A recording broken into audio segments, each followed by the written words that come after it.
Welcome to XYPN Radio, where your host Alan Moore brings you into a community of fee-only financial planners who want to profitably and successfully serve Gen X and Gen Y clients. If you're ready to get the knowledge you need from leaders in your field, learn from forward-thinking advisors, and take action on your own goals, XYPN Radio is the show for you.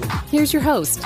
Hello and welcome to this episode of XYPN Radio. I'm your host, Alan Moore, and I'm excited to have XYPN members Leo and James, co-founders of Everest Financial Advisors, on the show today. Leo and James are both battalion commanders in the fire department and work full-time, in addition to working in their financial planning business full-time as well. They have a niche, as I'm sure you can guess. It's working with firefighters. They started the firm back in 2010 after getting introduced to personal finance through their work as trustees on the Firefighters Trust. Then they went on to pass their CFP exam before launching the firm. We talked a lot about how they've structured the firm as equal partners, how they handle client relationships, running the business, operational decisions, and overall schedule management, given that they both have full-time jobs and families. We also talked about their niche and some of the marketing techniques that they've found to be effective, which was really interesting because the primary techniques are ones that most people would not bother doing if they weren't focused on this same niche.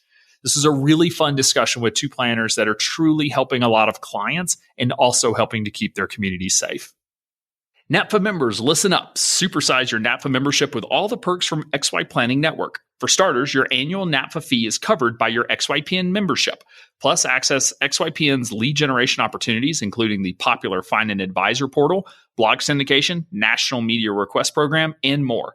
Take advantage of free and discounted technology, an expert compliance team, E&O insurance, individualized coaching, and so much more.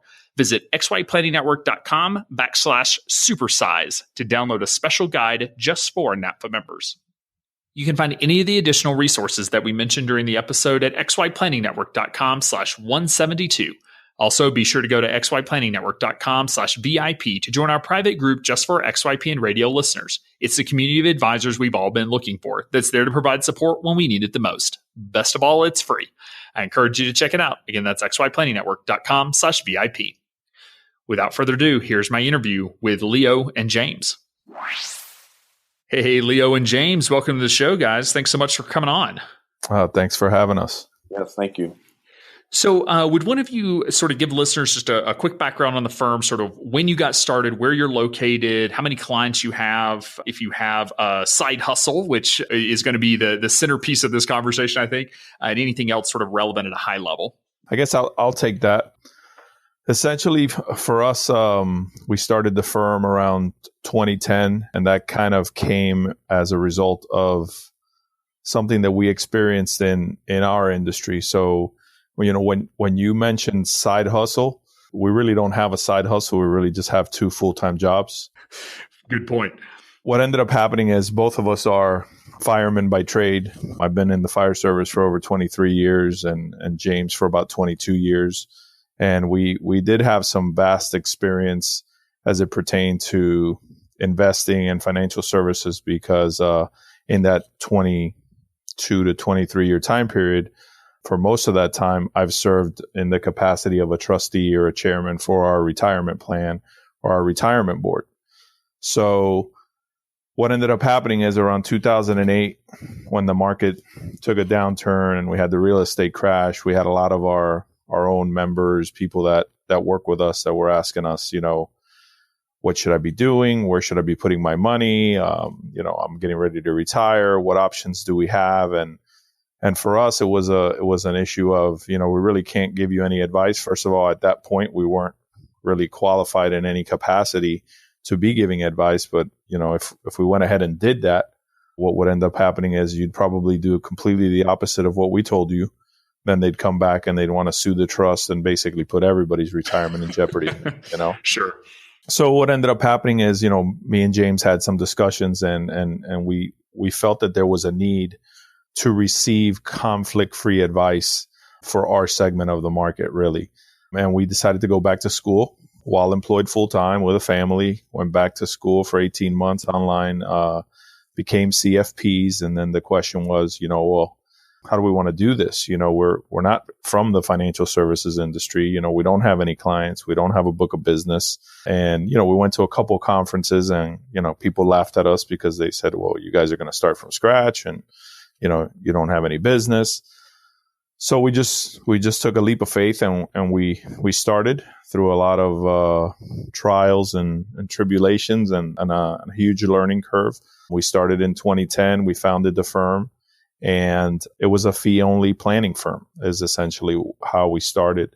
And slowly that's progressed to a firm now that provides fee-only planning. It also provides investment management.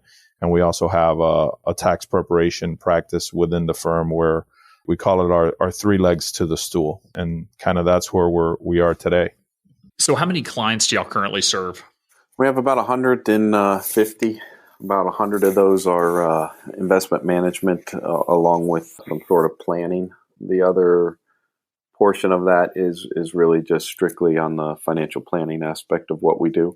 None of those numbers really include any of the tax preparation business, but most of those clients are also tax preparation. So of the 150, about 50 financial planning only, about 100 financial planning plus investment management. And then how many tax returns are y'all doing during tax season? I think we probably did just shy of like 200 this year. Okay. So you're doing for most of your clients and then some non-clients as well. Yeah. For us, one of the reasons we kind of embraced, tax preparation was because, one of the common themes that we found, especially in doing this, is that, most people's first reaction when they ask you, what do you do? And you tell them I'm a financial advisor, they tell you, well, you really can't help me because I don't have any money.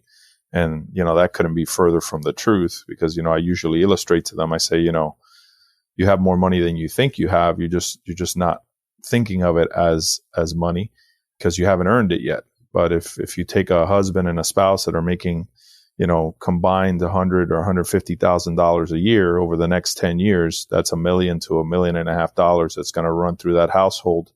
And if you don't have somebody at least providing you some tools to be successful, more than likely the things that are going to make you successful are not taught anywhere. So, that couldn't be further from the truth. So for us, that is kind of the main focus, is really looking at that and helping people understand that, you do have the money. It's just, what are you going to do with it? So it sounds like neither of you really came out of, had a background in personal finance. So James, starting with you, I guess what led the passion for personal finance and getting involved with a trust? I'm assuming let me clarify this. Is the trust like managing like the money for the union, for the firefighters union or something like that? Or how did that work? Similar. Okay. It's technically separate from the union. It is a firefighter trust, though. It's a defined benefit plan.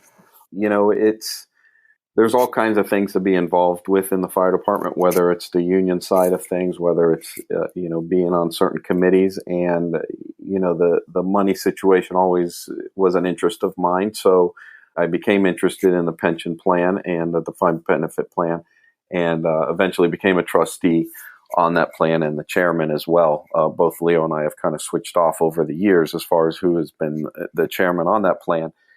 So both of us kind of got hired around the same time, that 23, 22 years ago. And, it wasn't very long into our career that we decided that that was what we wanted to embrace and get involved with. And, we've kind of just stuck with it ever since then. Similar story for you, Leo, and sort of how you found this passion for investing in personal finance. Yeah. I mean, for me, it was more of it's an interesting story. It was, I was maybe on the job for 2 years, and one of my officers was the chairman of the pension plan at the time. And, being a new firefighter, you have so much information that you have to grasp and process, and you're constantly getting tested, and there's constant training and new on the job. I mean, you go to school, but the first day you get thrown in and you're on duty, I mean, you're learning on the job probably very easily for the first 5 to 10 years of the job. You're learning every day. But, around the firehouse, sometimes there's time where, there's downtime. People are sitting around talking. And, one of the biggest carrots that lures people into the job of not only helping people is the fact that, you're going to sacrifice maybe 30 years of your life helping others, but that in the long run, maybe through this defined benefit plan and maybe through some savings over time, that you're going to be taken care of. You're going to be able to to not sacrifice your quality of life in the future. So in those conversations, a lot of times I would sit around, and at that point I was just happy to be there. I was riding a fire truck. I was 25 years old. I had the world in my hands, basically. But I always kept hearing people talk about, their 457 plan and this investment and this fund and this and the pension. So one day I sat down with that officer and I said, I sit around here and it's almost like you guys are talking a foreign language. What does all this stuff mean? And he basically told me, well, he goes, I could try to explain it to you or you could learn.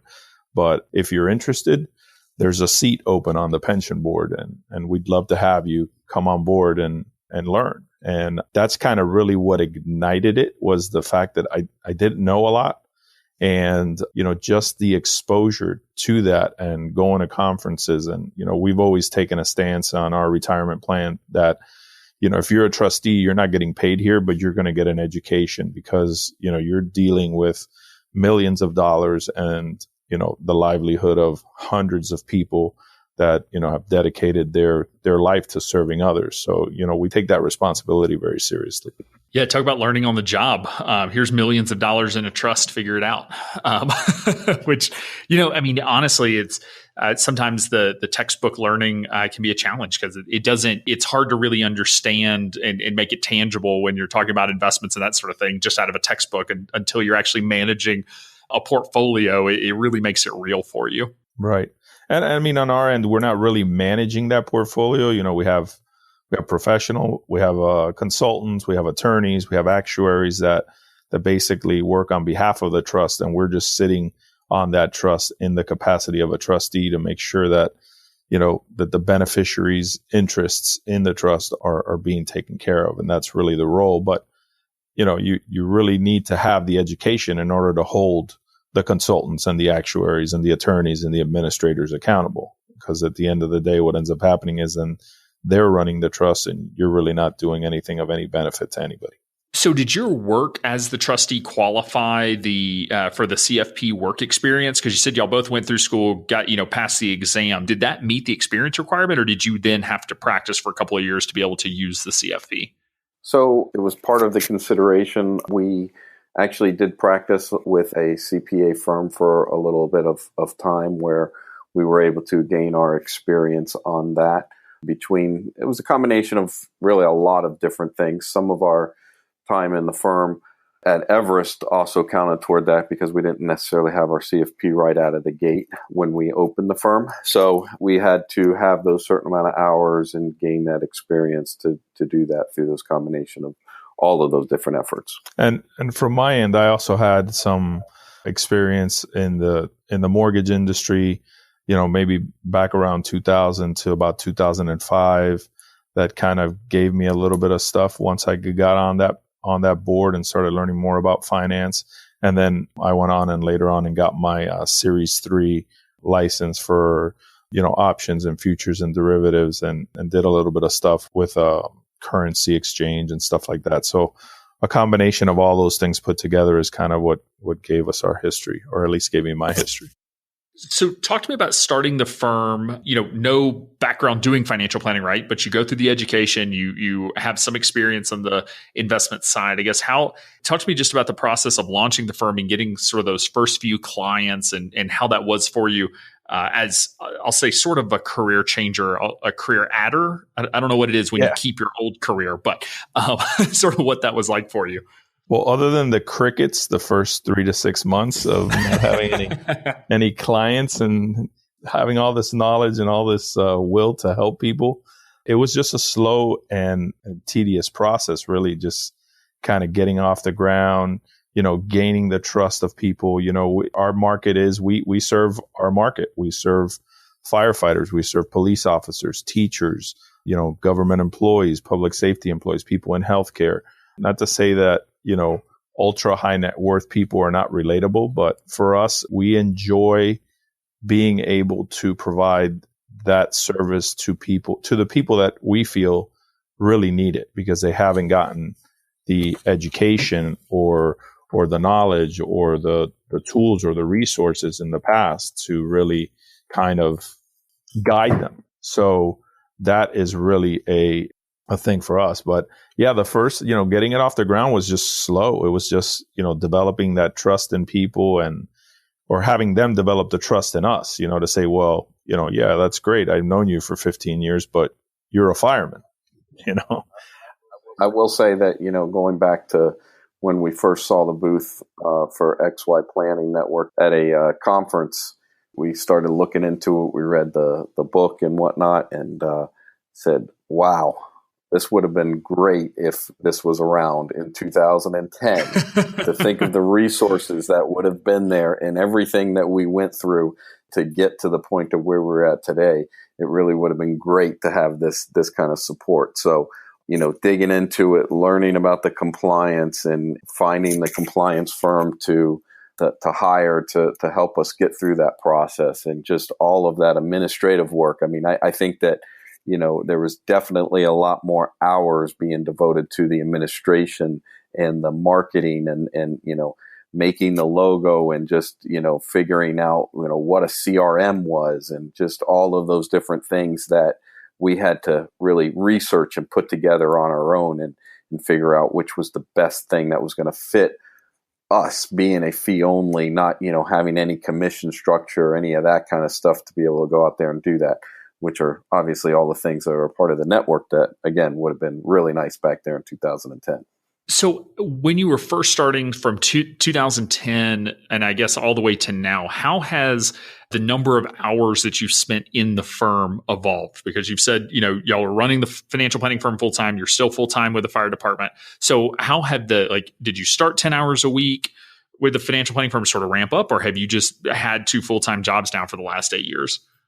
No, we've had 2 full-time jobs definitely for the last 8 years. I think that, it's hard to think all the way back to 2010, but I think that there's definitely more hours spent physically away from home and in the office now in comparison to 2010.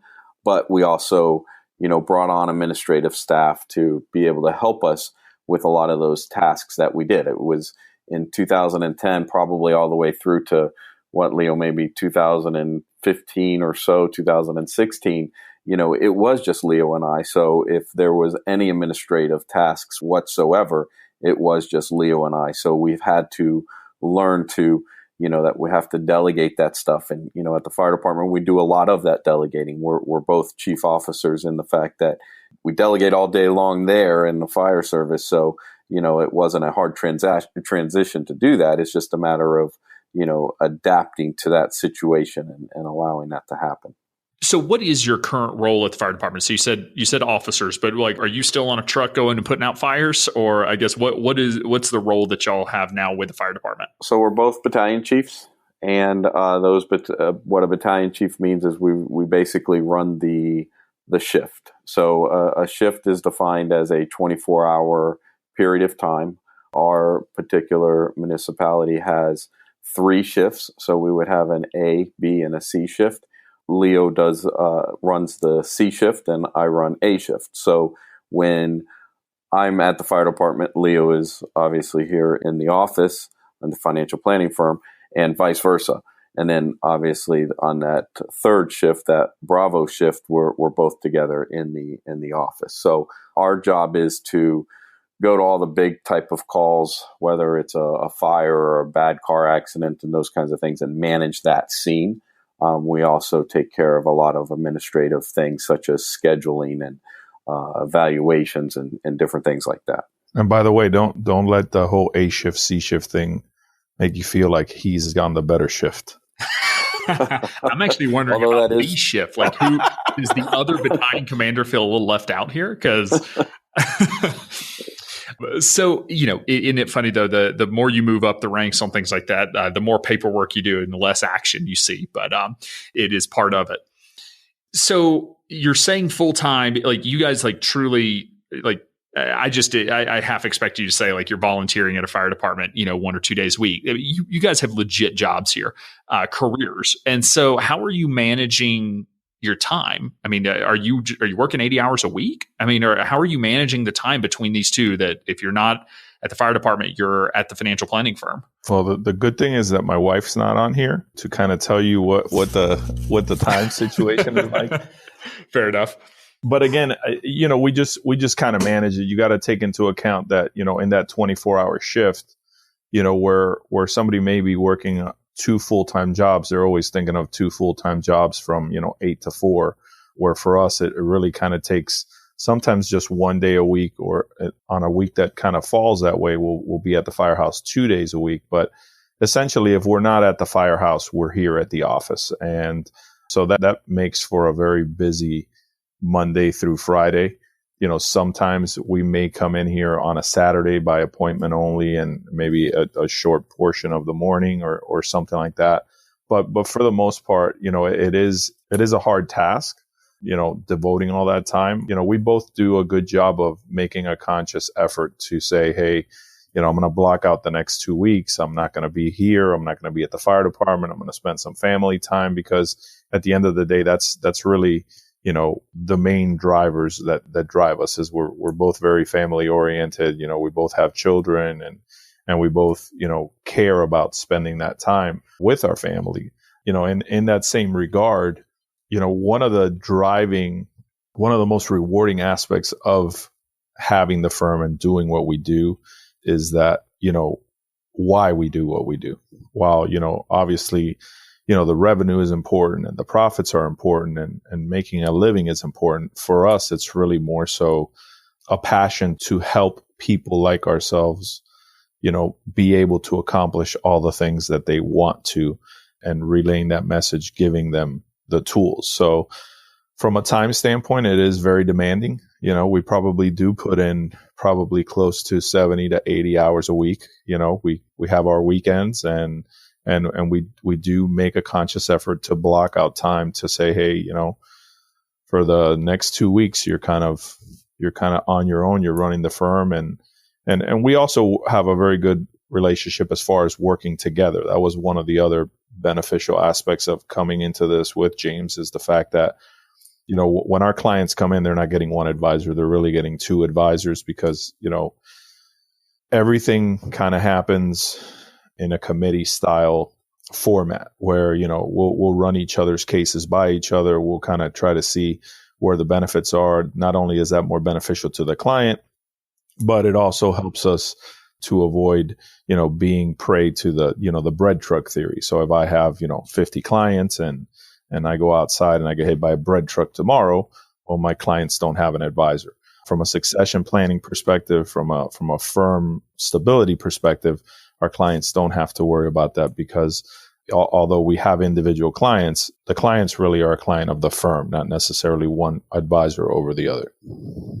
So why keep working 2 jobs? Like, you guys have clients, you're making good money, you're able to put food on the table with either one of your jobs, I assume. So it's clearly not, or I assume it's not just about getting rich here. So, I mean, what's driving you to keep both careers and be working the hours that you are? So I think number one is that, we love both jobs. It's a rewarding to come in and do the financial planning to help somebody succeed financially, but it's also rewarding to save lives every once in a while as well. So it's a little bit of a combination of, we just love both jobs. But the other part of it is that having a defined benefit plan, there are a certain amount of years that you have to put in before you can actually be eligible to retire. So being a public safety pension, or being part of a public safety pension, the normal age 55 or 59 and a half, those kinds of rules are out the window when it comes to that, which is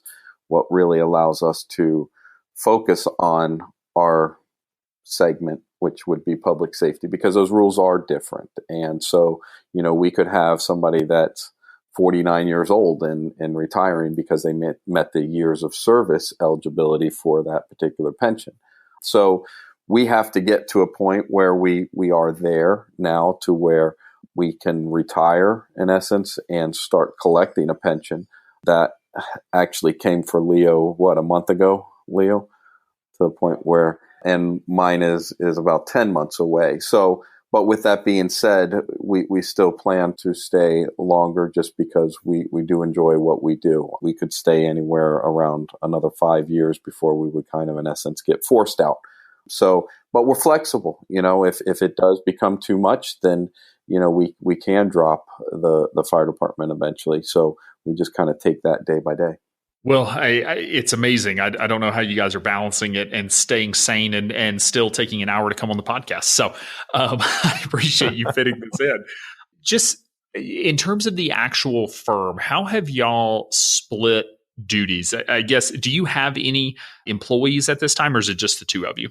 So we really have 2 employees, an administrative assistant that both are part-time. The other one is basically a part-time bookkeeper to take care of not only our books, but some of our clients' books as it relates to providing that service.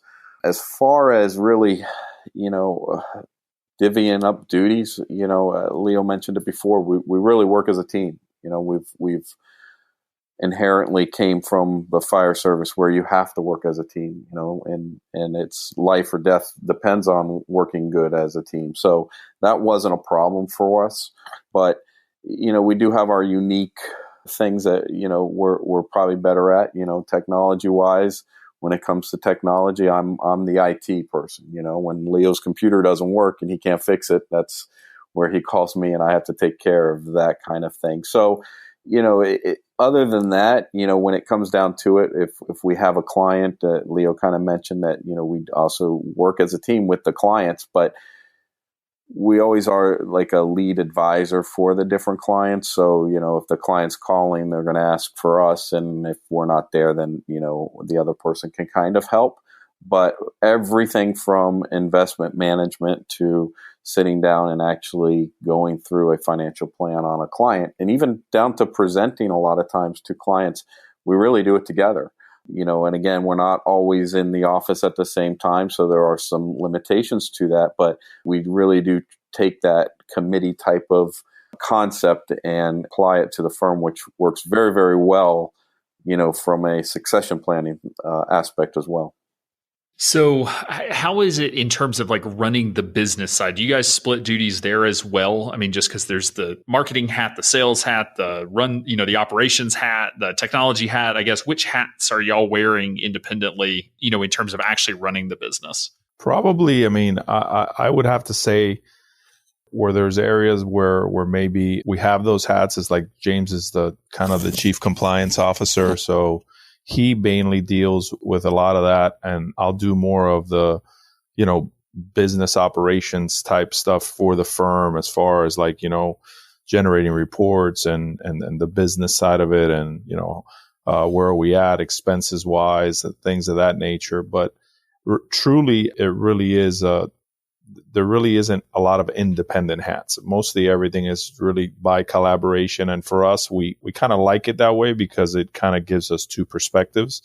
Although we're both firemen, although we're both CFPs, we still have kind of different personalities and different perspectives. And a lot of times that helps to come to a really good place where when we're moving forward, it helps us to make decisions. Rarely is there an occasion where one of us is making an absolute decision without consideration of the other partner.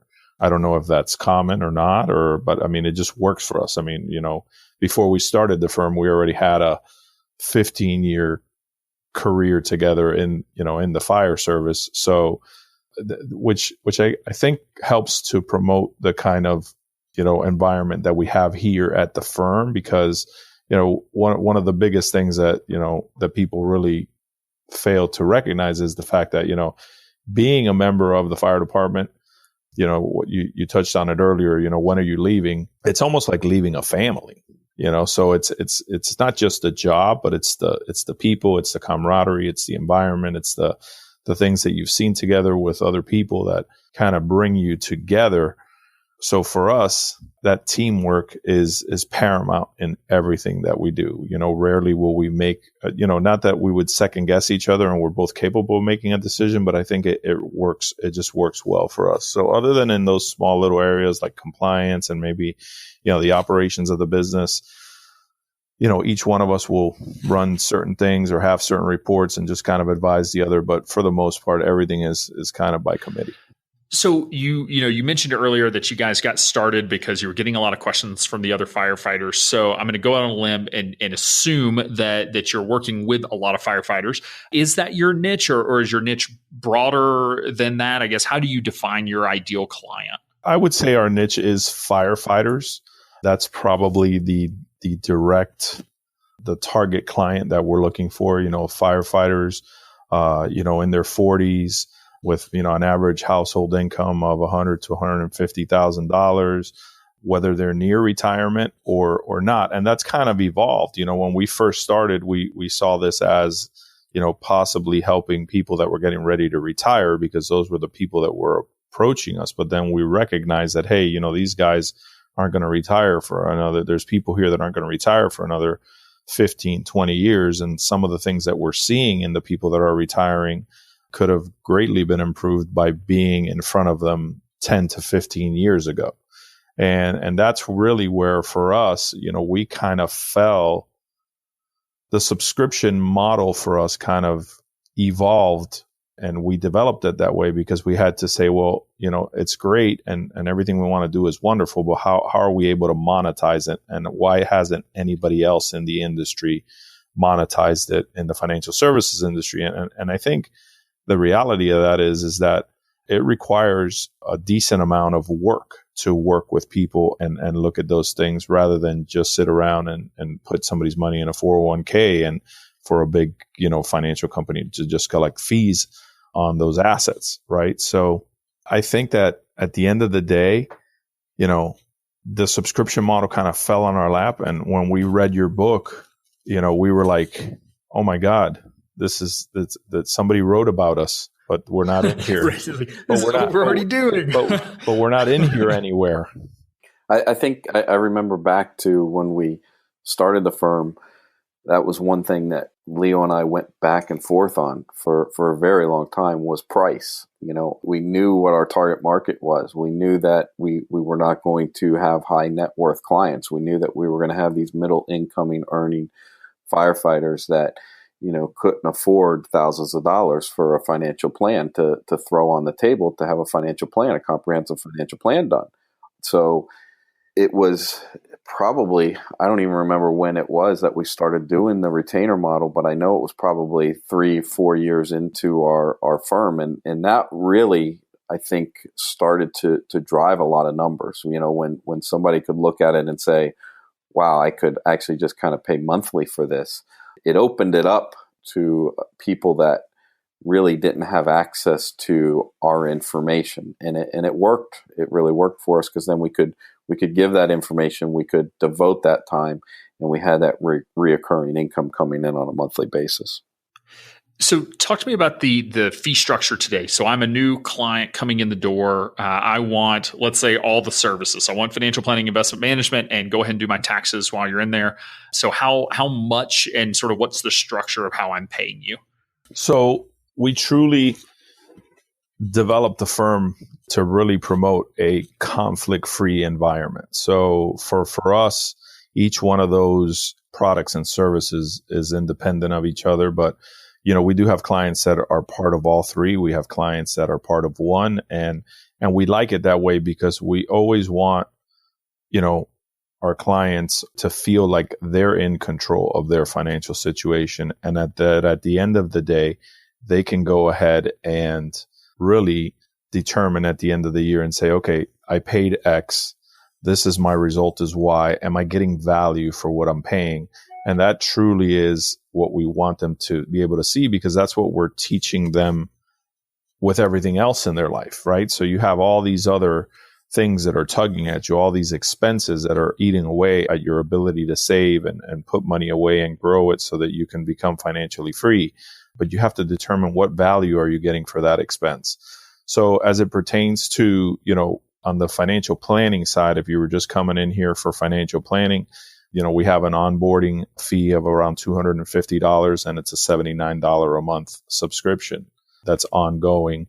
And really what we're trying to express to clients is you're not coming in here to buy a plan. Okay.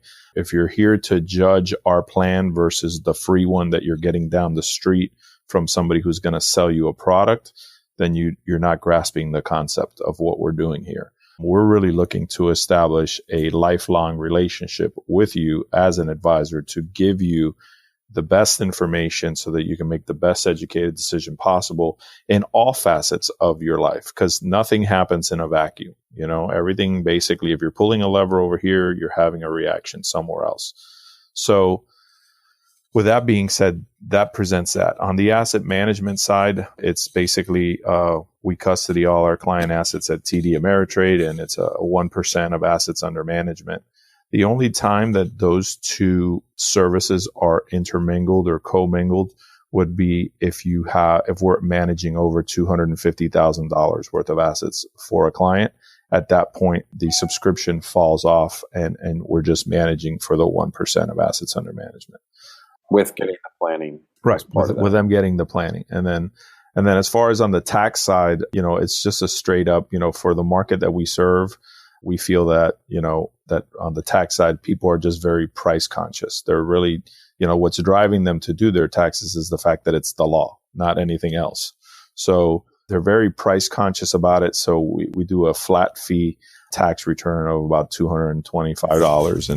And if you're a firefighter or a public safety officer, or educator, anybody like that in our kind of niche market, we give you a discount off of that stated price. So it's just a flat fee. They know what it is. They can come in, because that's really, the litmus test for most people that are making that decision is, how much are you going to charge me, and how much am I going to get back on my tax return? Yeah, absolutely. Really what that how much money can I get back? Right. And for us, it just basically allows us to sit down with them and have a conversation that may have never even been on their radar as it pertains to all the other aspects of it.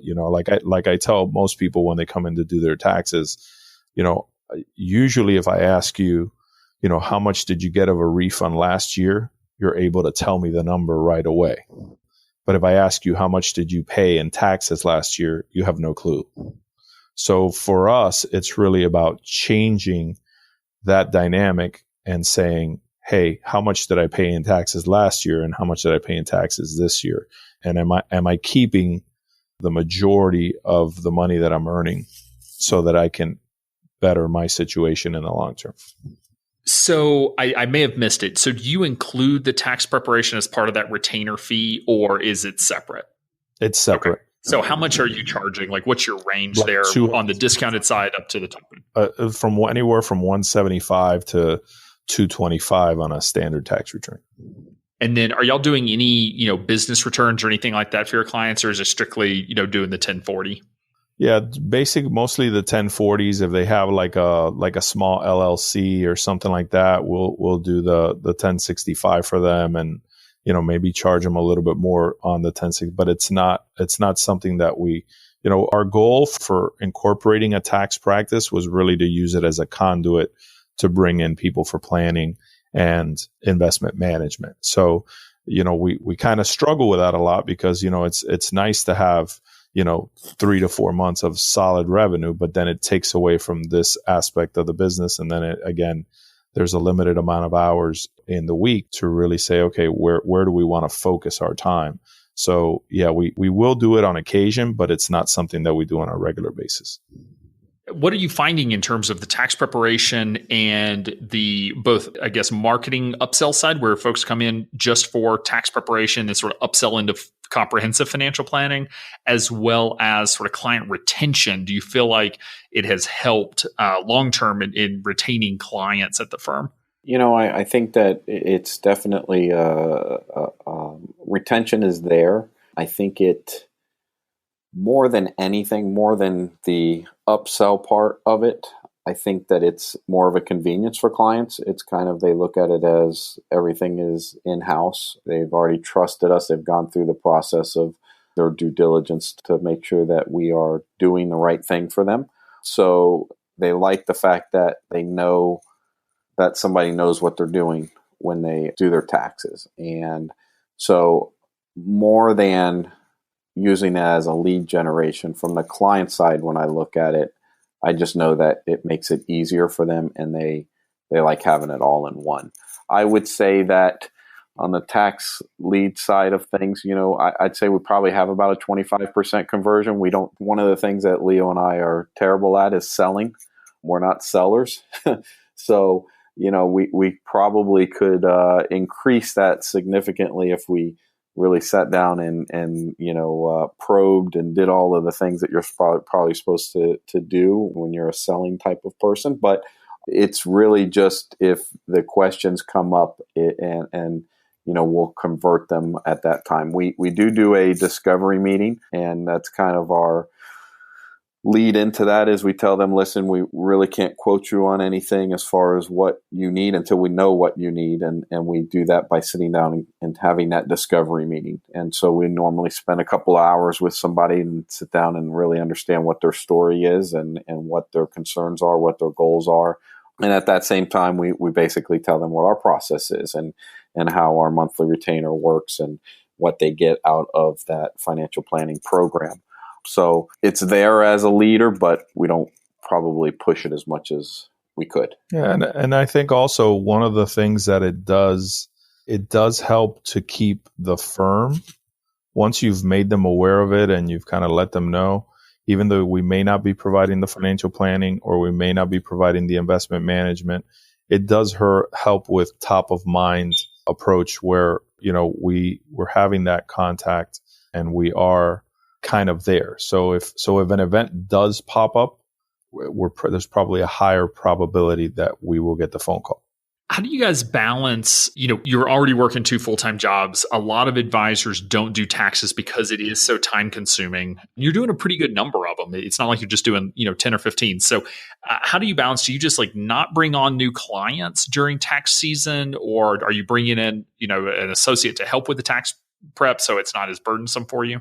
So one of the things that as a firm, that I think has helped us when you keep saying, you guys have 2 full-time jobs and all this stuff is, lucky for me, I'm the benefactor of it, but we feel we do a pretty good job of leveraging technology. So from our perspective, we've kind of looked at all the processes that we have and we've kind of said, okay, where can we inject technology here to minimize the time and to basically facilitate this? And I think that, especially on the tax planning, on the tax preparation side, we've done a lot of that.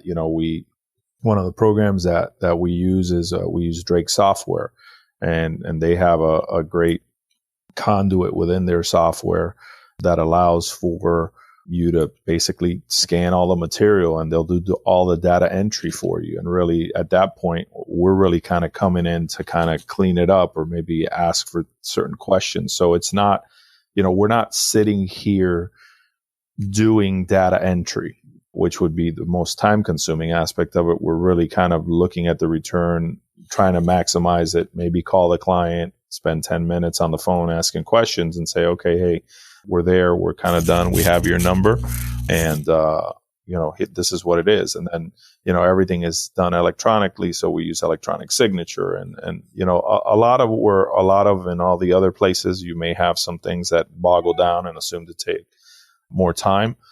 I think we've done a good job of streamlining that firm-wide across all our products and services.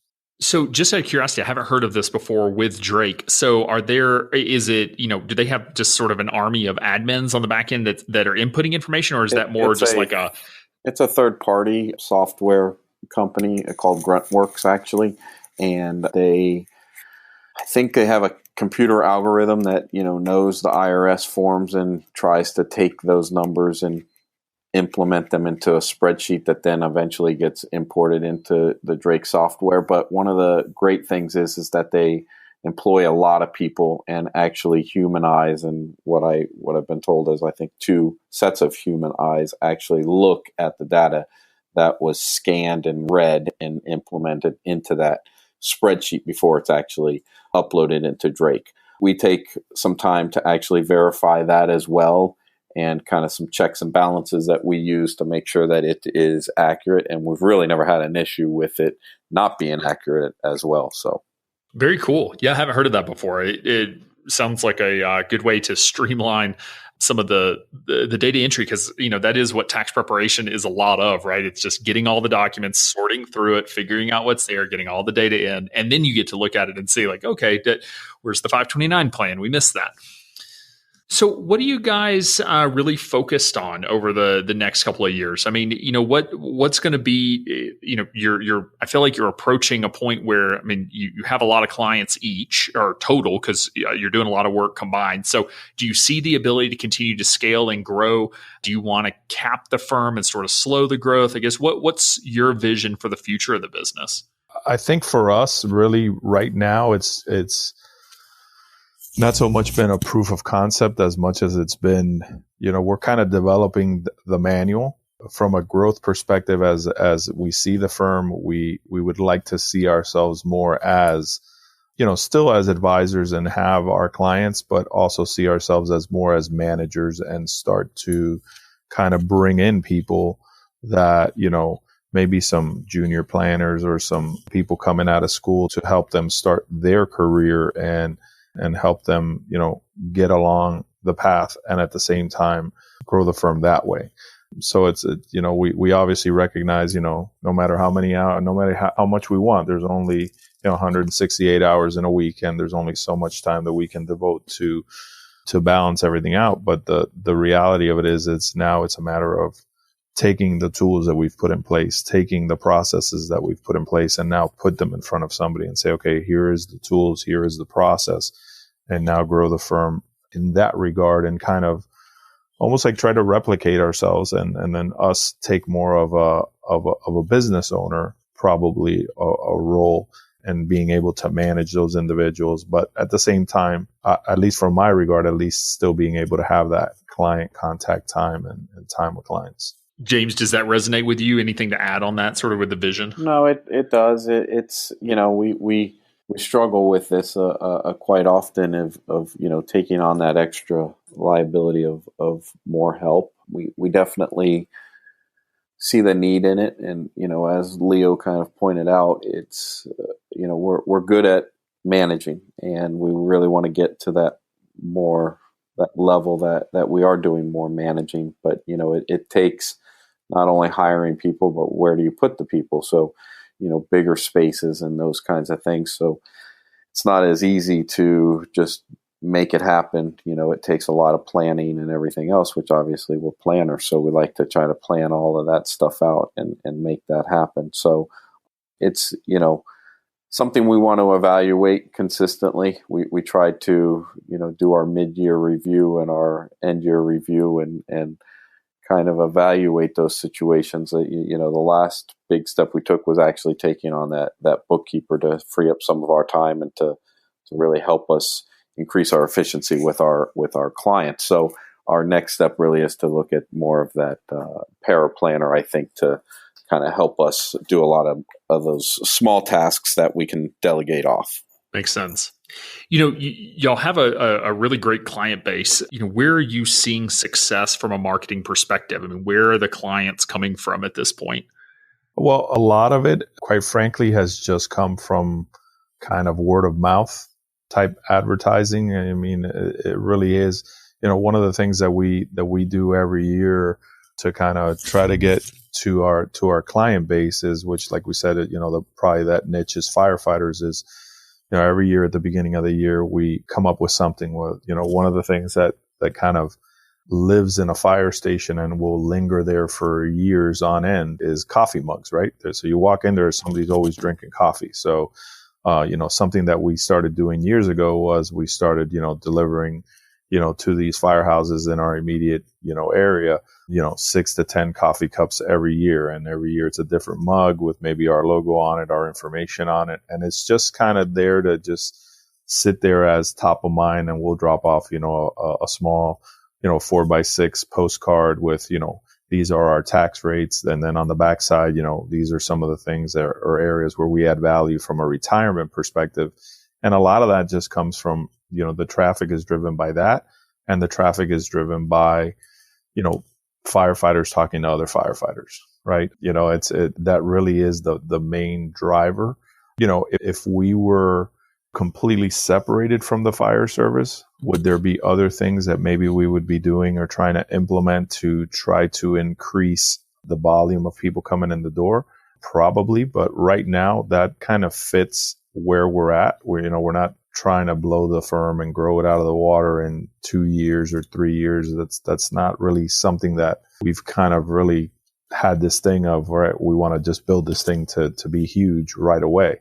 I'd rather focus on quality than quantity. So that's really been the driver, and just kind of referrals, people saying, hey, I spoke to this guy. He said to come in and see you guys. And that's really the driver. I mean, we did briefly some stuff with seminars, and we didn't really feel like that was being beneficial for us for the amount of time it was taking and all that stuff. The return on that was just not there. And it's why I'm such a fan of having a niche, right? If I have a financial planning firm and I randomly stop by a firehouse and try to drop off coffee mugs, I'm probably not going to make it very far. But your target market, they know you're able to get in and have a foot in the door that other advisors don't have, which is really what, having a niche is all about. Are there any conflicts of interest or that you have to manage around providing financial planning to anyone in your battalion, as battalion commanders, or is that permissible? From a conflict of interest perspective, it doesn't even have to do with the battalion per se or anything like that. I mean, we, outside of work, there is no conflict of interest, but one of the things that we're adamant about, even with existing clients and people that are clients now, and we work with them over there, is that, while we're at the firehouse, nothing is being discussed as it pertains to the business here, right? So we're at the firehouse. Today is firehouse stuff. If you have a question or something comes up, we can make an appointment tomorrow, and I'll gladly see you in the office tomorrow. But from a conflict of interest thing, I don't think it presents any conflicts. And we're pretty adamant about expressing that to, our clients too, because, one of the biggest concerns for clients is the fact that, confidentiality is a big issue. So from their perspective, they want to have the reassurance that, we're not going to be going back to the firehouse and talking about so-and-so's case or whatever. And to them, we tell them, hey, listen, what we discuss here in the office is what we discuss here in the office. That's once you go out that door, that's where it stops. And that also helps to kind of promote that environment to say, hey, this is probably not the place to be discussing this anyways. So it makes it an easy conversation to have, and all of our clients. And we have people that are not clients that are like, hey, I need to sit down and talk to you guys. And I say, well, we can't do that here. We can schedule an appointment, and we can do it in the office. Yeah. I could definitely see the concern that, someone's information or a financial situation could be used against them. I guess y'all are in a world that's a little more regulated and streamlined in terms of like, you're not, determining pay rates, right? That's sort of set by someone else, but I could see that being a concern. So it's good. It's interesting to hear how you're handling that on the front end. Yeah. And for us, again, it's all about transparency. It's all about being upfront with people. It's all about you as a client being able to determine if we're providing you the value that you're paying for. And at the end of the day, it really is about establishing a long-term relationship with these people and help them through all the peaks and valleys that are involved with all aspects of finance, from insurance to investments to estates to taxes to employee benefits. One of the things that really helps us in our niche market is the fact that, for us, we don't sell insurance. We don't sell anything. So, if you, let's go in and look at your situation, and now let's go in and actually leverage what your employer is providing you, which many times employers do a great job of providing benefits, but are very poor to provide any kind of guidance as to how to maximize those benefits. And really that's where we see that, we're able to bring value. I tell people all the time, just simply, a simple thing that a client can come and have a discovery meeting and tell me, last year, I had to put braces on my kid. And I said, well, was the money in an FSA? And they're like, no. And I'm like, well, that could have paid for our services. Just being here and paying for us as an advisor, simply that little piece of advice would have paid for those services, but instead you sent that money willingly to the federal government on your tax return. No, it's also a great point. And again, you're just like naturally the experts on the benefit packages too that firefighters have, because you have been, dealing with them yourselves for your entire career. So being able to see all that. So as we're sort of coming to a close, I want to hear from both of you on the sort of the final question. And that is, if looking back over your career, if you could go back and talk to your younger self that maybe was thinking about starting a financial planning firm or just getting started in the business, if there's one piece of advice that you wish you could go back and give yourself, what do you think that piece of advice would be? Look for a book that's been written and kind of take to it and see what it is, and don't actually live the book and then read it afterwards. That would be my that would be my 2 cents. Fair enough. And I think I alluded to that earlier and agree. I mean, having a support system there. I mean, for us starting the firm from scratch, not having any sort of book of business and going out there and doing that, it again would have been really nice to have that kind of support system there. So obviously that wasn't the case. It wasn't available for us back then. So I think that if we did anything differently, or I could have done anything differently back then, would have been to start off with the retainer model from the very beginning. Easier to start with than transition to it later. It worked so much better than not having it, that I think that's really what allowed us to grow so successfully, was having that retainer model. Whereas those first few years we didn't have it. Yeah, and to that point, I think depending on your market too, it becomes a lot more important, because I truly believe that when you're offering those services and you're using that retainer model, it really decreases the amount of no's that you're going to get from people that are sitting in front of you once you explain what your services are and how you're here to help them. And they're not focused on a $1,500 or a $2,000 price tag, which competing against everybody else that's not using this model out in the marketplace, they're like, I would be crazy to do this when I can go get a free plan down the street. So really the model kind of helps to put people in a position to say, okay, it's okay to act, and you're going to put them in a better place. And it helps to reduce the amount of people that are, drawn by the sticker shock. The other thing is that comes with that is, I think that if you are going to use a subscription model, you really have to identify yourself and your firm as different than everything else that is out there. So, because it's not a fair comparison to compare you to everything else that's out there, because nobody else that's out there is doing what you're going to be doing for your client. And that's an important point to illustrate to the client, to say, you're paying for these fees somewhere else. You're just not getting any value for them.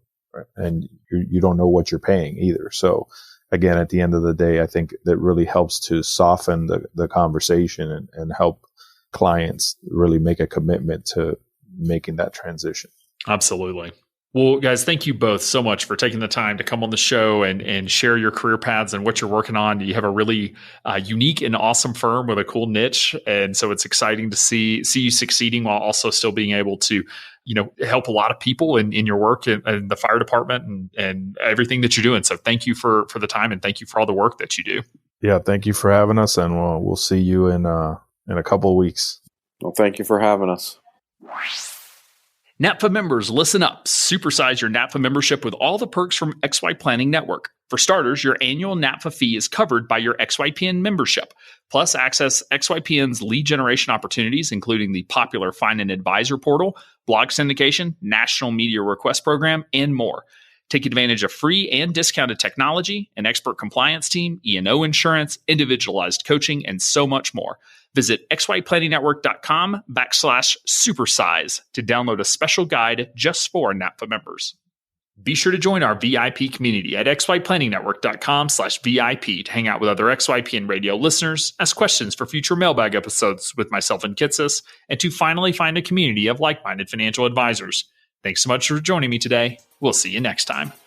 You're not alone, and you're not crazy. It's scary starting, building, and growing your own financial planning firm. And that's why we put together a free private community just for you, the Cutting Edge Financial Planner. Go to xyplanningnetwork.com/VIP or text XYPN Radio to 33344 and join a network of thousands ready to change the lives of Gen X and Gen Y clients.